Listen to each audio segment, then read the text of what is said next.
भिखारी की कहानी। हमारे समाज में भिखारी को अक्सर नीची निगाह से देखा जाता है। सड़क किनारे बैठे फटे कपड़ों में, हाथ में कटोरा लिए, कुछ दे दो भगवान के नाम पर कहने वाले इंसान को देखकर लोग या तो दया कर देते हैं या फिर उसे नजरअंदाज कर आगे बढ़ जाते हैं। लेकिन किसी ने कभी गहराई से सोचा है कि क्यों एक इंसान भिखारी बनता है? क्या वह सच में कामचोर होता है या हालात ने उसे मजबूर किया होता है? आज मैं आपको एक ऐसे ही भिखारी रामू की कहानी सुनाने जा रहा हूं जो बचपन से ही सपनों से भरा हुआ था, लेकिन हालात ने उसे सड़क पर ला खड़ा किया। बचपन के सपने। रामू का जन्म उत्तर प्रदेश के एक छोटे से गांव में हुआ। उसका परिवार बहुत गरीब था। पिता खेतों में मजदूरी करते थे और मां घर घर जाकर बर्तन मांजने का काम करती थी। रामू बचपन से ही बहुत होशियार था। गांव के स्कूल में जब भी टीचर सवाल पूछते, रामू सबसे पहले हाथ उठाता। उसे पढ़ाई से बहुत प्यार था। रामू का सपना था कि वह बड़ा होकर अध्यापक बने और गांव के बच्चों को मुफ्त में पढ़ाए। लेकिन गरीबी उसके इस सपने के रास्ते में सबसे बड़ी दीवार थी। गरीबी का कहर। रामू 5वीं कक्षा तक ही पढ़ पाया। उसके बाद पिता बीमार पड़ गए। घर चलाने की जिम्मेदारी मां और छोटे से रामू पर आ गई। रामू स्कूल छोड़कर खेतों में मजदूरी करने लगा। कभी ईंट भट्टे पर काम करता तो कभी सड़क बनाने वालों के साथ मजदूरी। रामू की उम्र सिर्फ 13 साल थी, लेकिन जिम्मेदारियों ने उसे वक्त से पहले बूढ़ा कर दिया। शहर की ओर सफर। जब घर की हालत और खराब हो गई तो रामू ने सोचा, गांव में तो बस भूख ही मिलेगी, क्यों ना शहर जाकर कुछ काम करूं। वह लखनऊ चला आया। शहर में आते ही उसे लगा कि यहां तो हर जगह नौकरी और पैसे की बारिश हो रही है। लेकिन हकीकत कुछ और थी।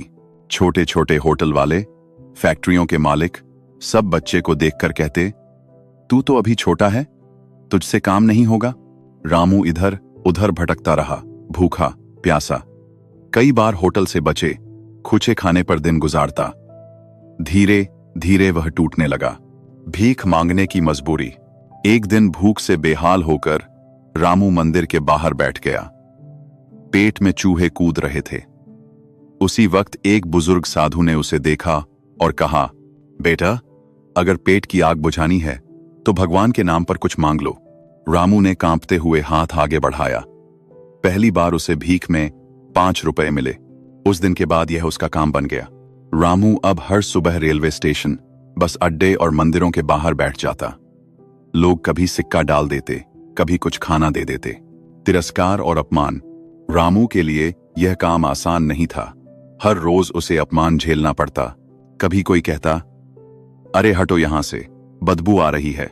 कभी कोई उसे लात मारकर भगा देता। बच्चे उसे देखकर हंसते, लोग तिरस्कार भरी नजरों से देखते। रामू अंदर ही अंदर रोता और सोचता, क्या मैं सच में किसी काम का नहीं हूं? क्या मेरी जिंदगी ऐसे ही कटेगी?